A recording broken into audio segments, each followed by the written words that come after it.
오늘은 제 508주년 종교개혁주의를 기념하는 아주 감사한 날이 되었습니다. 오늘 말씀의 제목은 아드 폰테스, 라틴말로 처음으로 근본으로 돌아가라, 이런 말씀을 끌어안고 오늘 주의 말씀을 함께 나누겠습니다. 말씀을 증언합니다. 한 주간 내내 종교개혁주의의 말씀을 묵상하면서 주께 기도할 때마다 순간 제 뇌리 속에 한 작품이 교차 편집이 되어서 떠올랐습니다. 기원전 6세기 활동을 했던 바로 이솝이라는 우화 작가입니다. 이솝이라는 그 사람은 신분 자체가 노예였고 혈통은 흑인이었습니다. 또 시체는 장애인되어서 모든 자에게 멸시받던 이런 인물이었습니다. 이 삼중구라는 것들, 노예라는 그 사실과 흑인들, 더 나아가서 장애인, 이런 삼중구를 안고 있던 바로 그분이었지만은 그가 고민했던, 그가 묵상했던 그 삶의 지혜는 너무도 깊었기 때문에 그가 358개 우화를 남겨서 우리가 현실을 읽고 있는 것이 아니겠습니까? 358개 우화를 담은 그 이솝 우화집들, 놀라운 것은 소크라테스가 임종을 앞두고 감옥에서 고통을 당할 때 밤마다 읽은 책이 바로 이솝 우화가 되는 것입니다. 이만큼 이 책은 모든 그리스도인에게 힘이 되었고 통찰력의 근본을 제시했던 놀라운 책입니다. 자, 그런데 358개 우화 가운데 두 번째 글이 바로 어떤 것이냐면 독수리와 여우라는 글입니다. 이 글이 왜 제 마음속에서 함께 교차 편집이 되었냐면 이런 내용이라는 거지요. 하늘을 지배하는 독수리는 강자인 거예요. 여우는 꾀에는 무기가 없었던 약한 자입니다. 이런데 독수리와 여우가 오늘 친구를 하기로 하고 동거를 시작을 합니다. 바꿔 말하면 더 이상 다투지 말고 우리 친구하자고 그래서 독수리와 여우가 한 벗이 되었습니다. 그래서 큰 나무 아래 여우는 집을 지었고 새끼를 낳습니다. 그리고 나무의 큰 둥지, 가지 위에 둥지를 마는 독수리가 함께 같은 나무에 거식을 했죠. 이런데 어느 날 여우가 새끼를 낳은 거예요. 그래서 아끼게 뿌리 곁에 굴을 파서 그를 담아주었고, 또 놀랍게도 독수리가 알을 낳고 부활이어서 새끼가 둥지 위에 있다는 거지요. 이제 바빴던 여우는 새끼의 양식을 구하려고 잠시 그 털을 피웠습니다. 밖을 나간 사이에 독수리가 못 무거우니까 먹이를 구하기 어려우니까 잠시 내려가서 여우 새끼를 잡아다가 자기 독수리 새끼에 먹이를 주고 버린 거예요. 참 치사하죠. 몰랐던 여우가 저렇게 돌아온 거예요. 돌아올 때 독수리가 먹을 음식까지 준비해 온 겁니다. 와보니까 새끼가 없는 거예요. 알고 봤더니 둥지 곁에 새끼 털이 있는 거예요. 독수리가 입을 뚝 다물었지만은 여우가 알게 된 거죠. 네가 내 새끼를 먹었구나. 하지만 복수할 힘이 없는 거죠. 하늘나는 독수리를 땅 아래 네발 짐승이 어떻게 잡겠습니까? 결국 마음만 상해서 병들어 갑니다. 독수리 이것을 즐겼죠. 이러다가 독수리가 이제는 병든 여우가 누워있으니까 그를 우습게 보고 새끼를 위해서 독수리가 지금 양식하려고 멀리 나간 거예요. 가보니까 잔치집을 바라보니까 잔치했던 모든 주민과 손님들이 불판 위에 염소를 굽고 있는 걸 봤다는 거죠. 그래서 독수리가 바로 날아가서 사람들 몰래 염소의 내장을, 불에 탄 내장을 갖고 새끼 둥지 온 거란 말이에요. 그리고 마음껏 먹으라고 줬는데 놀란 게 있어요. 독수리가 염소의 내장을 갖고 왔지만 아직까지 내장이 부시가 남아 있었던 것이에요. 결국 독수리 둥지가 보통 풀이니까 거기에 양식을 주려고 노는 순간에 둥지에 불이 붙어버릴 겁니다. 그래서 독수리 새끼가 다 타버리고 독수리가 여러분들 그 자리에 앉아서 울게 된 것이 아니겠습니까? 이런 우화를 이야기한 거예요. 이걸 듣고 많은 사람들이 반응했는 거죠. 세 반응이에요. 첫째는 여우야, 네가 뭘 믿고 독수리하고 친구가 되냐. 독수리 너희 천적인데 이런 바보하고 비웃는 거예요. 또 한 가지는 독수리한테 비판을 한 거죠. 어떻게 그래도 친구를 속이고 네가 새끼를 먹을 수 있느냐고 비판한 거예요. 또 어떤 무리는 또 뭐 했습니까? 독수리한테 네가 좀 촘촘하지 못해서 어떻게 불신하면 내장을 주어서 네 둥지를 타게 만들었던 것인가 하고 많은 자가 독수리 여우를 비웃은 것이 아니겠습니까? 순간 이솝이 딱 이렇게 말하는 거예요. 뭘 비웃냐? 독수리와 여우 이름 대신 네 이름 넣으면 네 사건인데. 따라왔어요. 이름 바꾸면 당신 이야기다. 누가 독수리라는 거예요? 배반한 독수리가 우리라는 거예요. 누가 여우라는 거예요? 저기 이제 충분히 못한 여우가 우리라는 것이 아니겠습니까? 바로 이 말이에요. 왜 웃냐? 이름 바꾸면 네 이야기인데. 이게 왜 제가 마음에 떠올랐냐면 우리는 종교개혁주의를 맞이했잖아요. 마르틴 루터, 위클리프라든가 이런 종들이 왜 그 당시에 집안을 흔드는 이 종교개혁을 왜 시도했을까? 그 이유가 있다는 거죠. 이것은 그 땅을 천년간 지배했던 카톨릭의 부패였다는 거 아니겠습니까? 여러분, 그 당시에 카톨릭 부패가 어떤 것이에요? 교황들이 동성애와 사생활을 낳았어요. 이 땅을 끌어간 최고의 성직자가 몰래 사생활을 낳아서 아들로 임명할 수 없으니까 독신주의니까 조카로 임명을 해가지고 여러분들 끼고 사는, 그리고 동성애하고 나서 이것을 은폐시키는 이런 삶이 이른바 편마했다는 거예요. 또 교회는 어땠습니까? 재단 증식을 위해서 세금과 모든 동일한 헌금을 수없이 걷어들였고 이걸로 큰 땅을 부지해서 이걸 분배해서 주교들이 큰 부자가 되는 거예요. 농민들과 모든 상인들은 예물 드리기에 바빠서 허리가 끊깁니다. 더 나가서 하나님의 말씀이 침범했기 때문에 모든 성도가 성경을 모르기 때문에 영적 무지에 빠져서 미신화된 종교를 믿고 있는 것이 아니겠습니까? 이걸 바라봤던 마르틴 루터가 1517년 10월 31일 날 비텐베르크의 그 정문 앞에 95개의 반마문을 써서 촉발시킨 것이 바로 종교개혁이 아니겠습니까? 그러니까 우리는 알고 있는 거예요. 그 당시에 교황을 비웃습니다. 어떻게 성직자가 사생활 놓고 동생할 수 있느냐? 우리도 교회를 비웃죠. 어떻게 교회가 성죄 구원보다 재단 증식에 몰두해서 수많은 땅을 사고 수많은 건물을 짓고 이것을 개인 소유할 수 있는가? 우리가 비웃지 않습니까? 또 일반 성도가 얼마나 무지했으면 그 잘못된 교류를 다 수납을 하고 그렇게 면접을 샀을까? 이걸 우리가 비웃지만 이름 바꿔보실래요? 그 자리에 우리 이름을 넣는다면, 지금 우리 교회를 넣으면 지금 교회가 다르겠습니까? 그때하고. 우리가 비웃고 조롱했던 종교개혁 당시에 그 가톨릭의 모든 부패 삶과 영적 추락이 그때만의 일인가? 아닐 거예요. 그 이름을 바꿔보세요. 2025년도 한국 기독교, 전 세계 우주적 교회를, 이걸 이름을 바꾸려면 이게 우리 문제거든요. 그때 그 문제가 지금도 남아있다는 것이고 지금은 더 악화된 것이 아니겠습니까? 이러니까 이게 종교개혁은 그때 이루어진 그때 사건이 아니고 지금도 위험한 또 하나의 사건으로 우리가 알 수밖에 없다는 것이 바로 우리의 교훈이 아니겠습니까? 이번 주 오전 기도할 때 가장 많은 말씀이 떠오른 것이 오직 마음을 새롭게 함으로 변화를 받아, 이 말씀이었어요. 변화 없이, 마음의 새로움 없이 무슨 말할 수가 있겠습니까? 우리가 세상을 설득한다고요? 어떤 근거로? 우리가 무슨 힘이 있다고요? 내 곁에 모든 자에게 복을 증가하겠다고요? 무슨 근거, 무슨 힘을 갖고 무슨 자부심을 해요? 우리가 변화가 없는데, 우리가 가죽 껍질 벗기는 기억이 없는데, 우리의 삶이 옛 것과 다르지 않고 그들보다 탁월한 게 없는데 우리가 어떤 근거, 어떤 자신감으로 이웃에게 예수 복음을 증거할 수 있는 이런 담담이 있겠냐, 그런 말입니다. 제가 말하지요. 젖에 마른 어머니는 아이에게 젖줄 수 없다고요. 우리가 바짝 말랐잖아요.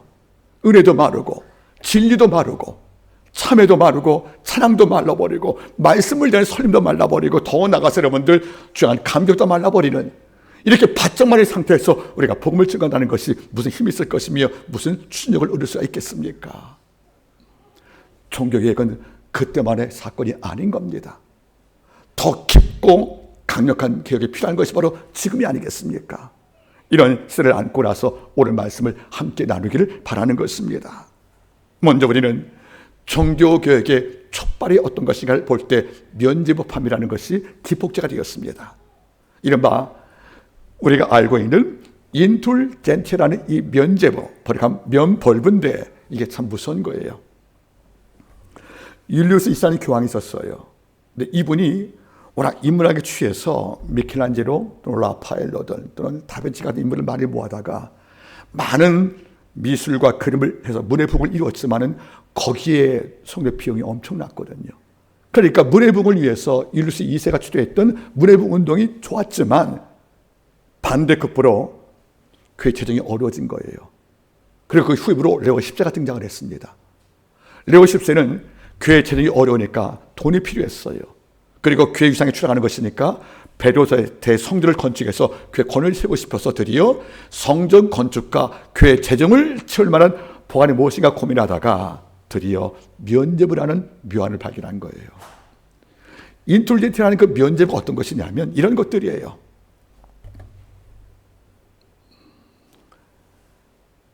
마인츠에 대주교였던 알브레트라는 그 사람이 있었는데 이 양반이 독일의 거부 이 푸고한테 큰 돈을 빌려서 이 돈 갖고 죽여주고 샀거든요. 근데 다음에 죽여 선거가 또 있는 거예요.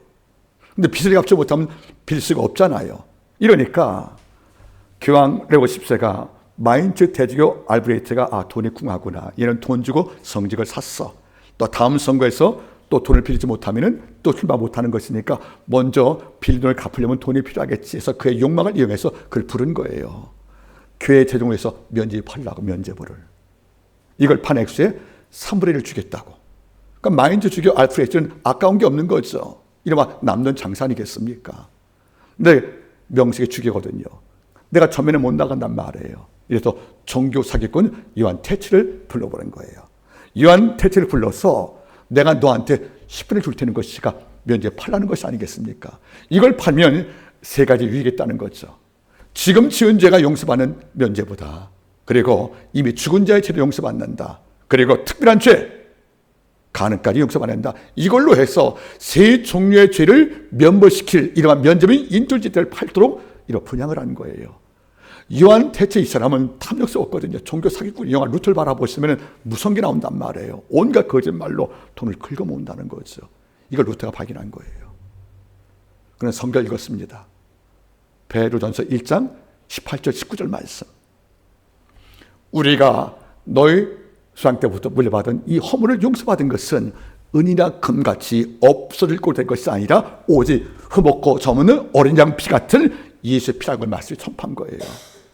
우리가 속죄받는 것은 은과 금이 아닌데, 우리가 속죄받는 것은 바로 점없고 흠없는 어린 양 같은 예수의 보배로운 피인데, 어떻게 피가 있을 자리에 황금과 금이 활동을 하여 이걸로 죄사함 받지? 여기에 루터가 분개한 겁니다. 그래서 그는 처음에는 종교 개혁의 의도가 없었지만은 결과적으로 이것이 전 유럽을 뒤흔든 영적 진동이 되어버린 거 아니겠습니까? 그래서 그가 발표했던 95개의 반박물은 필사가리여서 인쇄술로 전 유럽에 퍼졌고, 교황에게 복종을 거부했던 이른바 주군들이 이것을 보고 나서 루터를 포위했고, 이것이 바로 종교가 된 것이 아니겠습니까? 오늘 이런 역사 배경을 안고 오늘 말씀을 듣기를 바라는 것입니다. 자, 그러면 은과 금이 아닌, 우리의 대속은 은과 금이 아닌 오직 흠과 점 없는 어린 양 같은 예수의 보배로운 피인데, 십자가 죽음인데, 이것을 주목했던 루터는 개혁자와 함께 모두 5가지의 종교개혁 정신을 말씀한 거예요. 우리가 작년 이맘때 똑같이 들었습니다. 첫째가 뭐죠, 여러분들? 솔라 스크립토라, 오직 성경으로만. 두 번째를 솔라 피데, 오직 믿음으로만. 세 번째를 솔라 그라티아, 오직 은혜로만. 네 번째가 솔라 그리스투스, 오직 예수로만. 다섯 번째가 솔리 데오 글로리아, 오직 하나님께 영광을. 오늘은 위에 주어진 세 번까지만 말씀을 함께 증거하길 바랍니다. 우리가 그러면 종교개혁이 필요하다고 모두가 말하지만 어떻게 하는 그런 질문이 남아있는 거예요. 어떻게 해야 되는 것이냐? 우리 처음으로 돌아가야 되는 것입니다. 근본으로 돌아갈 필요가 있다는 거예요. 처음 성경이 완성되어지고 십자가 죽어서 구원을 다 이루신 예수님의 그 복음으로 우리가 돌아가지 않으면 우리는 개혁을 이룰 수 없다는 것을 우리는 인정할 수밖에 없다는 거 아니겠습니까? 오늘 개혁자의 5대 정신 가운데, 철학 가운데 첫 번째, 두 번째, 세 번째, 네 번째, 다섯 번째는 포함되는 것이니까 첫 번째 말씀 알아보죠. 우리가 아드 폰테스, 근본, 뿌리, 처음 시작으로 돌아가는 말은 무슨 말이겠습니까? 첫째는 오직 성경으로만 돌아가라, 그런 말이에요. 오직 성경으로만. 우리 이 말이 그렇게 마음에 닿질 않아요. 늘 성경을 보고 있으니까, 늘 듣고 있으니까. 하지만 그때는 달랐다는 거죠. 루터 당시에 이른바 16세기에는 성경 말씀이 라틴어로 써 있었군, 라틴어로. 이른바 귀족의 로마 권력자 쓰는 고급 언어인 거예요.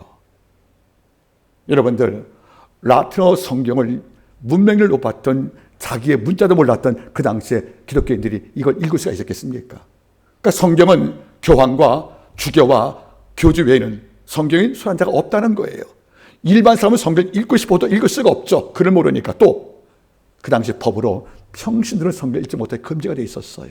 이걸 어기면 종교대표 초기되었거든요. 그러니까 루터의 기록을 말아보면 이런 글이 나와요. 그 읽어보면 나는 20살 때까지 성경을 본 적이 없다는 거예요. 루터도 20살까지 성경을 본 적이 없었고 나는 성경에 복음서가 있다는 사실을 몰랐다는 거예요.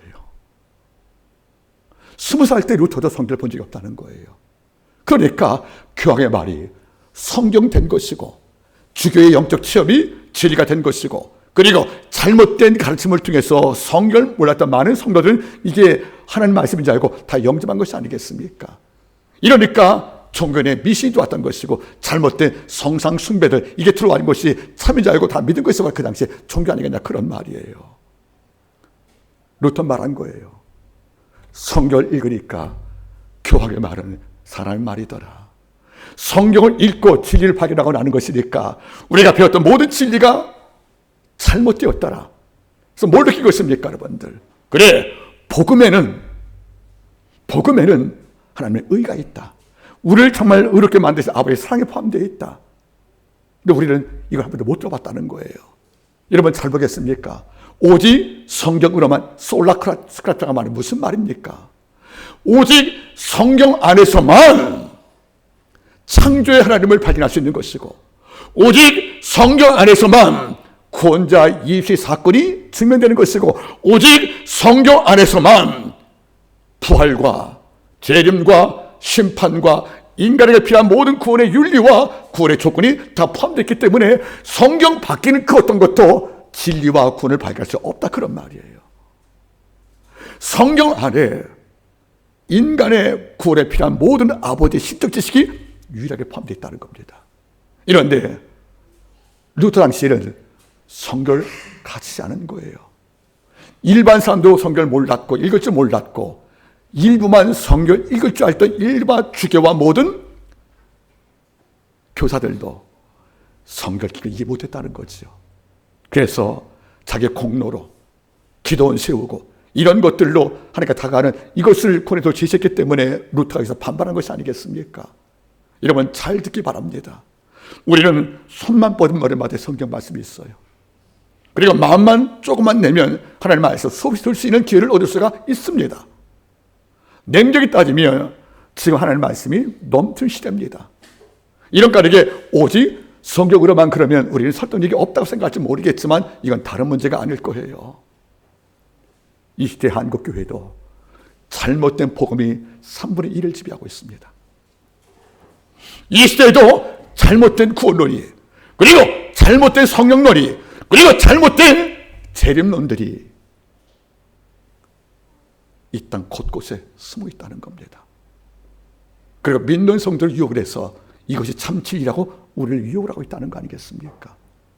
이게 옳다여 따라가서 잘못된 재림론들, 구원론들, 교회론들, 그리고 기독론들 이런 것을 영접을 하고 또 이게 옳다고 기존 다녔던 교회를 또 비판하고 하는 것이 아니겠습니까?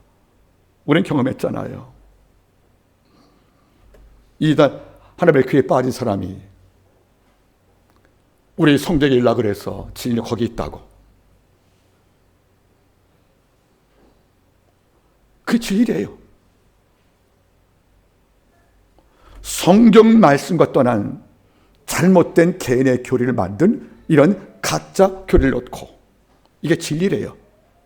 성경 안에 없는 것을 말하면서 이게 진리래요. 대학원생에게 질문을 받았습니다. 교수님 다음 주에 종교개혁주일인데 종교개혁주일이 어떤 것입니까? 본질을 묻길래 제가 이리 말했어요. 종교개혁은 가짜와 거짓과 싸웠던 전쟁이었다. 가짜와 거짓과 싸운 전쟁이었다. 가짜 복음, 거짓 복음들, 그리고 거짓 예수를 설명을 해서 이게 참인 양 호도했던 이런 위선과 싸웠던 것이 바로 종교개 아니겠습니까? 여러분, 믿는 성도가 하나님의 말씀을 멀리하고 성경 안에서 진리를 발견하지 못하고 영적 침이라든가 다른 사람의 간증을 놓고 이걸 신앙을 삼다면 이보다 위험한 게 어디 있겠습니까? 저는 가끔 말합니다. 천국을 다녀왔다는 그 간증을 너무 다 믿지 말라는 것들이에요. 그런 내용의 전부는 단테 신곡에 다 포함되어 있습니다. 단테 신곡을 읽으면 천국 갔다 왔다는 그 내용이 다 그 속에 다 있는 거예요. 여러분, 천국은 이런 마음대로 갖다 나오는 것이 아니에요, 여러분들. 천국은 내가 마음 먹고 있다고 가서 다 보고 다시 땅에 돌아오는 이런 문제가 아니란 말이에요. 이런데 수없는 쇼트와 동영상에 천국까지 넘기를 다 들어보고 나면 하나님의 말씀과 전혀 어울리는 고백이 너무도 많이 나오는 거예요. 특별한 계시라고요? 여러분 그렇게 말씀하지 마세요. 따라하세요. 구원과 천국에 대한 모든 계시는 성경으로 이미 완성됐다. 그 위에 필요한 게 있어서 미리 다 구약에서 신약에서 바울을 통해서 다 말씀을 줬지 않겠습니까? 이런데 우리는 어떤 간증, 어떤 잘못된 집회에 가서 이상한 말을 듣고 오는 거예요. 그걸 따져보고 나면 성경을 잘못 이해했어요. 곡해했어요. 그리고 자기 멋대로 해석을 했어요. 그리고 이게 진리래요. 이걸 또 믿고 있다는 거죠. 이런 안타까움이 어디 있겠냐는 것이에요. 오직 성경 안에서 진리를 발견하는 겁니다. 성경 밖에 있는 모든 진리는 많은 감시와 많은 분석과 많은 해석이 필요한 것입니다. 내가 한번 느껴보는 거예요. 그래서 하나님의 말씀이 침묵하는 교회는 죽었던 것이고 말씀이 발언하는 교회가 산 것인데, 제가 이번 주 기도할 때도 그랬어요. 하나님, 솔라 스크립투라, 오직 성경으로만 신적 구원 지식이 포함됐고 이것이 유일한 통로인데 이거를 담당한 제가 담임 목회자인데 제가 하나님 말씀을 소리하고 이 말씀을 증거할 때 적당히 하면 저 하나님께 죄 짓는 거지요. 제가 오늘 아침에 아내에게 말했어요. 여러분, 근래에 노래하는 가수가 있잖아요. 가수들이요. 이 가수들은 무대에 올라갈 때 무대 전에 10번 정도 리허설을 해요. 무대에서 여러분 실수할까 봐. 내가 준비한 모든 노래 역량을 발휘하기 위해서 여러분들 무대 뒤에서 내 수조 올 때까지 10번씩 리허설하고 무대에 올라간단 말이에요. 우리 설교자는요, 이번 주에 말씀을 증가할 말씀을 끌어안고 10번 정도의 리허설 같은 기도가 있었겠습니까? 아무런 준비 없이 그냥 올라가서 여러분들 약을 팔듯이 말장수가 되어서 말씀을 증가한단 말이에요. 그저 웃음만 제공하고 우리만 즐겁게 하면 이게 복음이냐? 이런 복음은 여러분들 피가 흐르는 십자가 사건인데, 그리고 무서울 만큼 입으로 고백하지 않으면 이 고백을 할 경우에 사자 입 앞에 죽었던 이런 피 흘리는 복음의 사건들인데, 이걸 담당한 모든 주의 종들이 냉정히 따져보고 나면 10번 6번의 말씀으로 갑자기 쉽게 다루는 것이 아니겠습니까? 이게 마음이 아픈 거란 말이에요. 저 가끔 말합니다. 우리 신학도들에게 믿는 주의 종들 목회자 질건 심판은 설교다. 하늘나라에 올라가서 백보자 심판에서 그리스도가 물을 것이다. 너 설교 어떻게 했느냐고. 믿는 백성들 앞에서 솔라 오직 성경밖에 없는데 이 하나님의 말씀을 정말 깊게 묵상을 하고 정확히 묵상을 하고 그리고 바르게 전달시켜서 듣는 모든 무리가 잘못된 가짜 교훈에 빠지지 않게 만드는 것이 목자의 사명인데, 우리 시편 목자 알잖아요. 푸른 초장으로 인도하는 게 목자란 말이에요. 독풀이 아니고 뱀이 독을 쓰는 물이 아니라 찬양 물가 인도하는 것이 바로 목자 아니겠습니까? 무엇이 바쁜지 최종들이 하나님 말씀을 오래 묵상하고 이 말씀을 되새김하고 이 말씀을 끌어안고 기도해서 하나님 말씀의 진액을 끌어내서 양으로 고백하고 선포하게 만드는 이런 일들보다 다른 것에 바쁘잖아요. 그러니까 너무도 아프단 말이에요. 여러분 또 뭐 때문에 바쁘십니까? 하나님 말씀을 몇 번씩 하루에 접하고 있는지 한번 여쭤보겠습니다. 솔라 스크립처, 오직 성경에서만 구원과 창조와 도덕과 아버지의 마음을 이끌 수 있는 영적 지혜가 담겨있다는 것을 잊지 말기를 부탁을 드리겠습니다. 두 번째는 솔라 피데입니다. 오직 믿음으로만. 이런 중요한 문제가 나옵니다. 예수가 이루신 그 구원 사건을 내가 구원에 동참하려면 예수의 십자가 사건을 마음으로 영접하는 믿음밖에 없다는 거예요. 믿음으로만 구원을 받는 것입니다. 로마서 10장 10절 말씀이에요. 너희가 마음으로 믿어 의에 이르고 입으로 신하여 구원을 얻는다. 원문이 이렇게 되어 있습니다. 너희가 마음으로 믿은 것을 입으로 신하면 구원을 얻겠다는 말씀이거든요. 믿음에서 다시 말하면 구원에 이르는 길은 유일하게 믿음밖에 없는데, 이른바 솔라 피데, 믿음밖에 없는데 우리는 다르게 말하거든요. 면죄부 때 이런 고백이 있었어요. 요한 테텔이 이제 단에 올라가서 면죄부를 꺼내요. 한 수백 장을 끊지 않습니까? 이걸 팔 때 액수가 있어요. 군주와 제후들, 즉 왕적 신분에게는 면죄부 값이 얼마인지 아십니까, 여러분들? 25 라인 굴덴이에요. 25 라인 굴덴이 얼마인지 아십니까? 1 라인 굴덴이 1,600원이거든요. 그러니까 왕이 구원받기 위해서 받는 면죄부 값이 바로 25 라인 굴덴, 4만 원이에요. 4만 원. 그 밑에 있는 여러분들 백자가 귀족은 20 라인 굴덴, 36,000원이에요. 일반 시민들은 3 라인 굴덴, 이른바 여러분들 우리가 알다시피 이 액수는 4,800원이에요. 농부한테는 1 라인 굴덴, 1,600원이에요. 구원받기 너무 쉬워요. 4만 원만 있어 왕이 구원받는데요. 귀족은 46,000원, 일반 서민은 10,000원 안팎으로. 예수의 구원이 이렇게 값쌀까? 전 놀랐어요. 이렇게 구원을 쉽게 샀구나. 예수의 피는 값을 매길 수가 없어요. 그래서 값이 없는 거지 값싼 게 아니란 말이에요.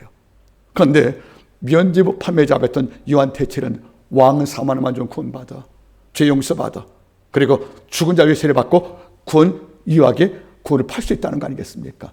4만 원, 36,000원, 만 원대 1,600원, 이걸로 구원을 매도한 것이 아니겠습니까? 여러분, 제가 과거 언급했잖아요. 주께서 십자가에 죽어 이신 구원을 우리는 믿음으로 구원받지만, 믿음으로 구원받기 위해서 치렀던 주님의 희생 대가는 당신의 아들 죽음이었지 않습니까? 주가 피 쏘는 십자가 형통과 심판이었단 말이에요. 예수가 나 대신 죽으셔서 십자가의 죽음을 통하여 죄책과 형벌을 제거했고, 그를 믿는 자가 예수의 의를 부여받고 믿을 순간 내 죄가 정갈이어서 내가 용서받는 이런 엄청난 대가가 지불돼서 우리에게 값없이 구원이 온 것인데, 이걸 파는 요한 테첼은 4만 원 이하에서도 해결되는 거예요. 에이든 토드라는 제가 참 존경하는 1960년대 설교자가 있었습니다. 저는 그분 설교를 읽으면 심장이 파열됩니다. 너무 뜨거워서. 저는 가끔 말해요. 우리 신학적인 이야기합니다. 많은 책을 읽어라. 하지만 분명한 사실은 에이든 토조의 글을 읽으면 그의 설교에서 우리가 화상을 입어요. 얼마나 뜨거운지. 근데 그는 이렇게 말했어요. 내가 선교하러 남미에 갔다. 남미 갈 때 여러분, 남미에 브라질에 무슨 축제가 있죠, 여러분들? 삼바 축제. 리우데자네이루에서 삼바 축제가 있잖아요, 여러분들. 삼바 축제인데 브라질이 어떤 국가죠? 카톨릭 국가란 말이에요. 그 축제 기간 동안에 여러분들 가판대에 많은 물건을 팔 때 십자가도 파는가 봐요. 그런데 삼바 축제 마지막 날은 장사가 이제 끝물이니까 십자가 아래 이렇게 써놨대, 글이요. 십자가 싸게 팝니다. 십자가 어떻게 팔아요? 그게 근황이었다는 거죠. 물론 삼바 축제에서 장사꾼의 말은 물건이 십자가를 싸게 판단 말이겠지만 총교육 당시에도 마찬가지인 거예요. 구원의 십자가를 4만 원의 왕이 구원받는 거예요. 이런 게 어디냐는 거예요, 여러분들. 이것이 옳다고 교황은 인정을 했고 많은 백성은 동의했고 이걸 산 것이 아니겠습니까? 그러면 여쭤보겠습니다. 그 당시 요한 테텔에게 샀던 모든 면죄부가 지금 그때 사던 인물이 어디가 있겠습니까? 천국이요? 아니라는 겁니다, 여러분들. 다시 말하겠습니다. 우리가 조상의 모든 허물 가운데 우리가 대속을 받은 것은 금과 은같이 없을 것으로 된 것이 아니라 오직 흠없고 점없는 어린 양 같은 예수의 보배는 필요된 것이란 말이 그 말인 거 아니겠습니까? 지금도 우리는 구원의 다른 설명을 듣고 있잖아요. 할례를 받아야 된다. 교회를 지어야 된다. 봉사만 해야 된다. 헌금해야 된다. 이것을 만일 구원의 조건으로 부착시킨다면 이것은 가짜 아니겠습니까? 여러분, 구원의 유일한 통로가 뭡니까 여러분들? 바로 예수께 향한 유일한 길은 믿음밖에 없다는 것입니다. 주가 말씀해 주었어요. 나만 곧 길이요 진리요 생명이라고. 그분께 나가는 길은 하나밖에 없는 거예요. 오직 솔라 피데, 믿음밖에 없다는 것이 아니겠습니까?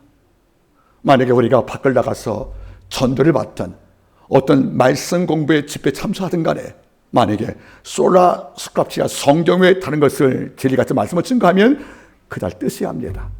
그리고 믿음에 다른 구원을 설명한다면 여러분은 주님께 부끄러운 마음을 끌어안고 그 장을 떠날 필요가 있다는 것이 아니겠습니까? 골로새 성경을 보면 그들 구원받기 위해서 4가지를 했대요. 첫째는 여러분들 몸의 자해를 했대요. 피를 보이면서 헌신을 보였대요. 두 번째가 천사 숭배했대요. 세 번째 여러분들 절개 지켜 고발을 했대요. 네 번째가 여러분들 율법을 지켰대요. 이미 다 이루어진 예수 앞에서 이걸 하고 있었다는 거예요. 그러니까 바울이 분노한 거 아니겠습니까? 그래서 골로새 1장에 말하는 거예요. 그 필요 없다는 것이 그 증명 아니겠어요, 여러분들? 여러분 따라서 여러분들 솔라 스크립투라, 오직 성경으로만.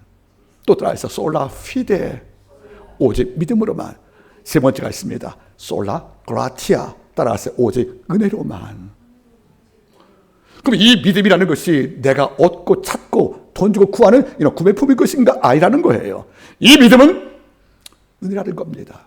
에베소 2장 8절 말씀 우리 기억하지 않습니까? 보세요 여러분들, 너희가 그 은혜를 인하여 믿음으로 말미암아 구원을 얻었나니 이는 너에게 난 것이 아니요 오직 하나님의 선물이라고요. 여기 바울은 에베소 2장 8절 말에서 3가지 말하고 있어요. 은혜, 믿음, 선물. 이건 우리한테 없다는 거예요. 은혜란 말이 뭡니까? 아버지가 주시는 호의적인 선물을 말하는 거예요. 우리가 구입하는 게 아니란 말이에요. 내가 만드는 게 아니라는 거예요. 내가 자격을 갖출 때 주어지는 이런 게 아니라는 겁니다. 우리가 있을 경우에, 아직 죄인이었을 때에, 아직 원수였을 때에, 아직 연약할 때, 로마서 5장입니다. 우리가 원수되었을 경우에, 우리가 연약할 때에, 우리가 죄인일 경우에 예수 십자가 죽어서 이미 구원을 이뤘다는 것이에요. 우리가 의인 되어서 구원받은 것이 아니라는 거예요. 의인은 선물로 믿을 때 좋은 것이 아니란 것입니까? 다시 말하겠습니다. 너희가 그 은혜를 인하여 믿음을 말미암아 구원을 얻었나니 이는 너희에게서 난 것이 아니요 오직 하나님의 선물이다. 그 다음 말이 무엇입니까? 이 아버지의 은혜가 선물인 이유는 너희로 자랑하지 못하게 하려고요. 한번 여쭤보겠습니다. 믿음을 받는 것이 은혜인데, 아버지 선물인데 한번 여쭤보겠습니다. 대학 나온 자에게만 아버지가 은혜 주어서 믿어 준다면 대학 못 나면 어떻게 하겠습니까? 장애인들에게는 사랑구실을 못하는 것이니까 은혜 자기 없다고 규정해버리고 나면 장애인들은 예수 믿지 못하잖아요. 또 세상에 없는 가난한 자에게 재물에 의해서 은혜를 주어서 믿음을 주었다면 재물이 없는 우리 같은 백성들이 여러분들 구원에 참여할 수가 없다는 거죠. 이런 것이 아니라는 거예요, 여러분들. 그래서 이런 육으로 하는 것이 아니고 우리 성령으로 주어서 믿음을 주었다는 것이 아니겠습니까? 여러분이 지금 예수를 믿고 있잖아요. 이건 여러분이 독특한 은사와 재능과 권력이 있어서 주어진 이런 조건적 선물이 아니라 아버지 일방적 선물이라는 거예요. 에베소 1장 말씀대로 창세로부터 택한 여호와께서 때가 되면 예수를 보내어서 구원을 이루시고 그 예수를 믿게 하는 아버지의 선물 가운데 우리가 주를 만난 것이 아니겠습니까? 이러니까 어떤 것입니까? 믿음으로 구원받은 은혜가 있어서 내가 이걸 받은 내가 수혜자가 됐어. 그러면 우리는 반응은 2가지밖에 없는 거예요. 하나는 감사하는 것, 그 다음은 여러분들 겸손한 겁니다. 이 은혜가 내게 적용됐다니, 내가 뭔데 나같이 악한 자가 어떻게 아버지의 구원에 섭리에 포함되어서 믿음을 통한 구원의 반에 통참을 했을까? 이건 설명이 안 되는 문제 아니겠습니까? 그래서 감사밖에 없다는 거예요. 또는 뭐가 되는 것입니까? 겸손해야죠. 우리가 어떤 공로와 의를 세워서 받은 조건부권이라면 우리가 잘 있겠지만 우리가 한 것이 아무것도 없잖아요. 바울은 말했어요. 일을 하지 않은 자에게도 아버지가 경건의 복을 주었다고. 우리가 한 게 뭐가 있냐는 거예요. 하나님이 일방적으로 에게 복을 주었다는 거죠. 믿겠다는 것이 아니겠습니까? 이런 까닭에 우리는 겸손밖에 없다는 것이에요. 이런 까닭에 내가 거저받은 거, 거저를 것이 뭡니까? 바로 천국 아니겠습니까? 여러분 잘 보시기 바라겠습니까? 오늘날 교회가 참 이상해졌어요. 믿는 자들은 구원받는 것을 감사가 넘어져서 이게 배탈이가 된 거예요. 마치 특별한 특권이 있냐? 물론 특권은 맞아요. 하지만 그 특권 준 것을 아버지가 주신 은혜 선물이지 내가 만든 공로가 아니잖아요. 마치 우리는 직분을 얻기도 하고 교회 구원 받으면 이것이 마치 큰 계급인 양 나가서 우리가 과시한다는 것도 문제가 아닌 것이 아니겠습니까? 오늘 저는 개혁주를 맞이해서 이런 말하고 싶은 것입니다. 우리가 만약에 성경 안에서만 진리를 발견한 복으로 삼고 오직 믿음으로만 예수께 나가서 구원받는 것이고 이것이 바로 아버지 은혜의 선물이라고 믿고 있다면 우리는 숙제가 두 가지 남은 거죠. 이제 모두 여러분들 솔라 크리스토 예수만을 위해 살고 솔리데오 글로리아 아버지의 영광의 목적이 될 때 위의 세 가지가 주신 아버지의 선물이 위한 것이 아니겠습니까? 이제 어떻게 사시겠습니까 여러분들?